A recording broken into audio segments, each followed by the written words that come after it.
পড়ছিলাম প্রণয়ের গুনগুন, কলমে মুন্নি আক্তার প্রিয়া। পর্ব সংখ্যা 19। ভাইরাল শব্দটা কিছু ক্ষেত্রে যেমন নেগেটিভিটি নিয়ে আসে, ঠিক তেমনই কিছু ক্ষেত্রে পজিটিভিটিও নিয়ে আসে। এই যেমন সেদিনের মারামারির ভিডিও ভাইরাল হওয়ার পর থেকে গত দুদিন ধরে প্রণয়ের ফুড কোর্টে প্রচুর কাস্টমার আসছে। কিভাবে যেন কিছু মানুষ প্রণয়ের খোঁজ করতে করতে এত দূর অবধি চলে এসেছে। প্রণয়কে কাছ থেকে দেখার জন্য অনেকে দূর দূরান্ত থেকে ছুটে আসে। ওর সাথে তখন ছোট্ট এই ফুড কোর্টও ভাইরাল হয়ে যায়। প্রতিদিনের কাস্টমারের পরিমাণ এত বেশি বাড়তে থাকে যে প্রণয়কে এবার বাধ্য হয়ে সাথে একটা দোকান ভাড়া নিতে হয়। খাবারের আইটেমও সে কিছুটা বাড়িয়ে দিয়েছে দোকানে। মানুষজন আসে, খাওয়া দাওয়া করে, ভিডিও করে, প্রণয়কে দেখে, ওর সাথে কথা বলে, এইসবই চলছে এখন। তবে প্রণয় কখনো কোনো ইন্টারভিউ দেয়নি। এমনকি অনেকেই এসে অনুরোধ করত গুনগুনকে দেখার জন্য, ওর সাথে কথা বলার জন্য। প্রণয়ের তখন উত্তর থাকে, আমাকে দেখেই মন ভরান ভাই, বউ আমি কারোর সামনে আনবো না। তাছাড়া আমার বউ খুব স্ট্রিক্ট, এসব ওর পছন্দ না। প্রণয়ের কৌতুকের সুরে বলা ছোট্ট ছোট্ট কথাগুলো মানুষের পছন্দ হতে থাকে। দুজনের ছোট্ট সংসারটা এখন আগের থেকে ভালো চলছে। বাসায় একটা ফ্রিজের অভাব ছিল, প্রণয় এবার ফ্রিজও কিনে ফেলেছে। দুপুরে টিউশন শেষ করে প্রণয় বাসায় গিয়ে দেখে গুনগুন নেই। কল দিয়ে জানতে পারলো গুনগুনের ক্লাস এখনো শেষ হয়নি। একা একা খেতে প্রণয়ের ভালো লাগে না। গুনগুনকে ছাড়া তো সে একদম থাকতেও পারে না। এখন বাজে দুপুর 1টা। 1:30টায় গুনগুনের ক্লাস শেষ হবে। বাড়িতে আসতে আসতে 2টো বাজবে অলমোস্ট। তাই প্রণয় ভাবলো গুনগুনের জন্য সে অপেক্ষা করবে। গুনগুন ক্লাস শেষ করে রাধিকার সাথে বের হয়েছে। প্রচণ্ড ক্ষুধা লেগেছিল। রাধিকা বলল, চল ক্যান্টিন থেকে কিছু খেয়ে যাই। গুনগুন বলল, না রে, একদম বাসায় গিয়ে খাবো। কেন? আবার কেন? গিয়ে দেখ, তোর ভাইয়া হয়তো না খেয়ে বসে আছে। তাই বলে এতক্ষণ অপেক্ষা করবে নাকি? চল, তুই হালকা পাতলা কিছু খাবি আমার সাথে। না, যদি দেখি অপেক্ষা করেনি তাহলে তো নাই, আমি বাসায় গিয়ে খাবো। রাধিকা পাশাপাশি হাঁটতে হাঁটতে বলল, সোজা কথা বল যে তুই এখন ভাইয়ার হাতে ছাড়া খেতে পারিস না। ছি, এত আদিক্ষেতা আমি করতে পারি না। ও মা, এটা আদিক্ষেতা কেন হতে যাবে পাগলি? এটা তো ভালোবাসা। আমি জানি তুইও ভাইয়াকে ভালোবাসতে শুরু করেছিস। তাছাড়া ভাইয়া তো মানুষই এমন, যাকে ভালো না বেশে থাকা যায় না। গুনগুন রাধিকার বিরোধিতা ঘোষণা করে জোর গলায় বলল, কচু, এসব কিছুই না। জোর গলায় কথাটা বললেও কোথাও যেন একটু বাঁধল সে। রাধিকা কি আসলেই ভুল কিছু বলেছে? দুজনে মেইন গেট দিয়ে বের হয়ে দেখলো প্রণয় বাইকের ওপর বসে আছে। রাধিকা বিস্ময় নিয়ে বলল, ভাইয়া দেখি এখানে। কোথায়? ওই যে সামনে দেখ। গুনগুন সামনে তাকাতেই দুজনের চোখাচোখি হয়ে গেল। মিষ্টি করে হাসলো প্রণয়। গুনগুন ও রাধিকা এগিয়ে গেল কাছে। প্রণয় রাধিকাকে দেখে জিজ্ঞেস করলো, ভালো আছেন আপু? রাধিকা দুঃখ পাওয়ার ভান ধরে বলল, ভালো আর থাকি কিভাবে ভাইয়া? আমার গুনগুনকে তো এখন পুরোপুরি নিজের করে নিয়েছেন। বুঝলাম না ঠিক। আর কিভাবে বুঝাবো? গুনগুন তো এখন আপনাকে ছাড়া কিছুই বোঝে না। এমনকি আপনাকে ছাড়া এখন আমার সাথে খাচ্ছে। পুরো কথা বলার আগে গুনগুন 2 হাতে রাধিকার মুখ চেপে ধরল। মিথ্যে বলবি না একদম। রাধিকা নিজেকে ছাড়ানোর চেষ্টা করছে। প্রণয় ভ্রু কুঁচকে তাকিয়ে আছে ওদের দিকে। 2 বান্ধবীর লড়াই দেখে প্রণয় বলল, আরে ছাড়ো, বেচারির দম আটকে যাবে তো। গুনগুন ছেড়ে দিল। রাধিকা লম্বা শ্বাস নিয়ে বলল, সত্যি কথা বললেই দোষ না। তুই বাসায় গিয়ে ভাত খা, যা। এরপর প্রণয়ের দিকে তাকিয়ে বলল, আর আপনি চলুন। প্রণয় মাথা নাড়িয়ে বাইক স্টার্ট দিচ্ছিল। রাধিকা তখন চলে যাওয়ার আগে গুনগুনের কানের কাছে বলল, আর তুই বাসায় গিয়ে জামাইয়ের আদর খা। গুনগুন মারতে গেলে রাধিকা হাসতে হাসতে দৌড়ে চলে যায়। গুনগুন বাইকে ওঠার পর প্রণয় জিজ্ঞেস করলো, রাধিকা তখন কি বলতে চাইছিল? আরে কিছু না, মজা করছিল, বাদ দিন। প্রণয় মনে মনে হাসলো। গুনগুন যতই সবকিছু আড়াল করার চেষ্টা করুক না কেন, সে নিজেও বুঝতে পারে যে গুনগুন ধীরে ধীরে তার প্রেমে পড়ছে। হঠাৎ ভার্সিটির সামনে এলেন যে? জিজ্ঞেস করলো গুনগুন। তোমায় নিতে এলাম। বাসায় একা একা ভালো লাগছিল না, একটু অপেক্ষাও সহ্য হচ্ছিল না। তোমাকে ছাড়া আমার 1 সেকেন্ড অপেক্ষাও সহ্য হয় না। গুনগুন নিশ্চুপ। প্রণয় বলল, যতটা সময় তোমাকে রেখে আমি বাইরে থাকি ততটা সময় আমার মন তোমার কাছেই পড়ে থাকে। গুনগুন এবারেও কিছু বলল না, মুচকি হাসছে সে। বাইকে একটা ফুলের দোকানের সামনে দিয়ে যেতেই গুনগুন ঘাড় ফিরিয়ে পেছনে তাকালো আবার। উচ্ছ্বাসিত হয়ে বলল, কি সুন্দর। কি সুন্দর বলছো? ফুল, সূর্যমুখী ফুলের কথা বলছিলাম। একটা দোকানে দেখলাম, তোমার পছন্দ। তুমি নিজেই তো একটা ফুল। নিজে এক ফুল হয়ে আরেক ফুলকে পছন্দ করার কি আছে? গুনগুন চোখ মুখ কুচকে বলল ঠপবাজ। বাসায় গিয়ে গুনগুন ফ্রেশ হতে হতে প্রণয় তরকারি গরম করে ফেলল। প্লেটে করে খাবার এনে গুনগুনকে খাইয়ে দিয়ে সে নিজেও খেয়ে নিয়েছে। খাওয়ার পর যেন পুরো শরীরটা একদম ছেড়ে দিয়েছে গুনগুনের। ঘুমে দু চোখ বুজে আসছিল। ভাত ঘুম দেওয়ার জন্য গুনগুন বালিশে মাথা রাখতে প্রণয় বলল, এই ঘুমাচ্ছ নাকি? হুঁ, দাঁড়াও একটা জিনিস দেখাই, পরে ঘুমিও। গুনগুন উঠে বসলো। জিজ্ঞেস করলো কি জিনিস? প্রণয় আলমারির কাবার্ড থেকে দুটো প্যাকেট বের করলো। একটা প্যাকেট গুনগুনকে দিয়ে বলল, এটা তোমার। কি এটা? বের করে দেখো।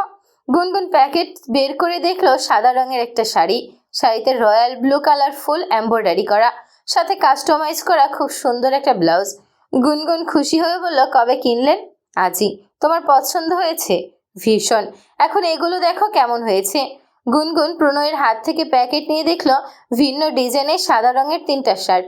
গুনগুন জিজ্ঞেস করলো, এতগুলো সাদা কেন শার্ট এনেছেন? কারণ তুমি বলেছিলে তোমার চোখে সাদা শার্টে আমাকে হ্যান্ডসাম লাগে, আর আমি চাই সবসময় তোমার চোখে সুন্দর থাকতে। তারপরে একটু থেমে বিড়বিড় করে বলল, এতে যদি তোমার মনে আমার জন্য একটু দয়া মায়া হয়। গুনগুন প্রত্যুত্তরে শুধু হাসলো। শাড়িটা এক সাইড করে রেখে চুপচাপ শুয়ে পড়ল সে। তার পিরিয়ড ভালো হয়েছে বেশ কয়েকদিন, তবুও প্রণয় কখনো ইন্টিমেট হওয়ার জন্য জোর করেনি। হঠাৎ জড়িয়ে ধরা, হুটহাট চুমু খাওয়া পর্যন্তই প্রণয়ের যতটুকু জোর জবরদস্তি। কখনো সেভাবে গুনগুন ওকে সায় দেয়নি, আবার প্রণয় ওকে জোর করেনি। আজ রাতে গুনগুন সবাইকে ওর বাসায় রাতের ডিনারের দাওয়াত দিয়েছে। বিপ্লবও এসেছে ছুটিতে। কুলসুম, বিপ্লব আর মাসুদ এসেছে রাতে। ওরা আসার আগেই প্রণয় ও গুনগুন মিলে রাতের রান্না করে ফেলেছে। এখনো চেয়ার টেবিল কেনা হয়নি বলে সবাই ফ্লোরে পাটি বিছিয়ে গোল হয়ে বসেছে। বিপ্লব বলল, কতদিন যে ফ্লোরে বসে খাই না। গ্রামে গেলে আমি কখনো ফ্লোরে বসে খাওয়া মিস করি না জানো। আজ অনেক দিন পর আবার ফ্লোরে খেতে বসলাম। একসাথে সবাই মিলে খাওয়া কিন্তু আলাদা মজা আছে। মাসুদ চোখ মুখ শক্ত করে বলল, রান্না কে করেছে রে? প্রণয় বলল, দুজনে মিলেই করেছি। কেন? না, গুনগুন একা রান্না করলে হসপিটালের সিট বুকিং করে রাখতাম। গুনগুন চোখ পাকিয়ে তাকাতেই মাসুদ বলল, একদম আমার দিকে ওইভাবে তাকাবে না। গুনগুন জেদি কণ্ঠে বলল, 100 বার তাকাবো। কি করবেন? কি আর করব, ভয় পাবো। মিনমিন কণ্ঠে বলল মাসুদ। কুলসুম হাসতে হাসতে বলল, এখনো তোদের দুজনের মধ্যে ভাব হলো না মাসুদ? কিসের ভাব হবে? ও তো আমার শত্রু, তবুও শত্রুর বাসায় খেতে এসেছি শুধুমাত্র আমার দোস্তের জন্য। বিপ্লব বলল, গুনগুন কি করেছে তোমার সাথে?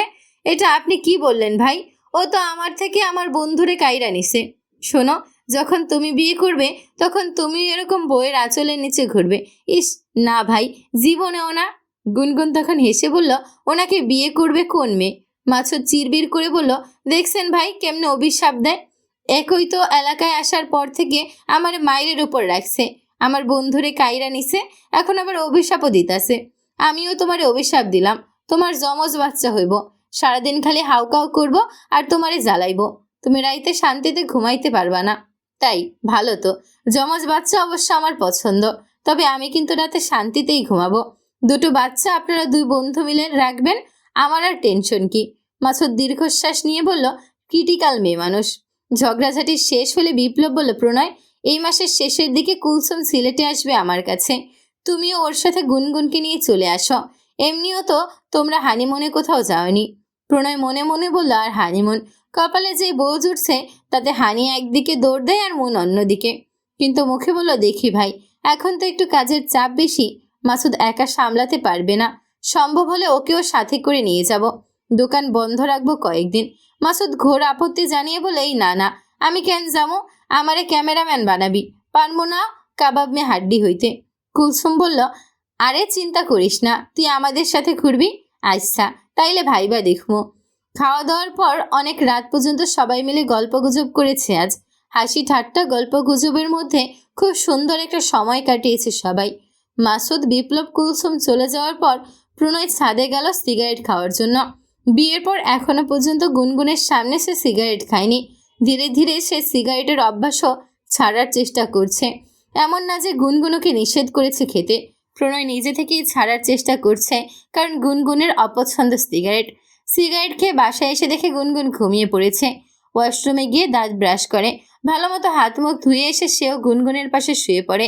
গুনগুনের ঘুমন্ত মুখটার দিকে কয়েক পলক তাকিয়ে থেকে আলতো করে কপালে চুমু খেলো প্রণয়। এরপর গুনগুনকে টেনে কাছে এনে জড়িয়ে ধরে সে নিজেও ঘুমের দেশে পাড়ি জমালো। সকালে যখন গুনগুনের ঘুম ভাঙে তখন দেখতে পায় বিছানা ফাঁকা, প্রণয় নেই, রুমও অন্ধকার।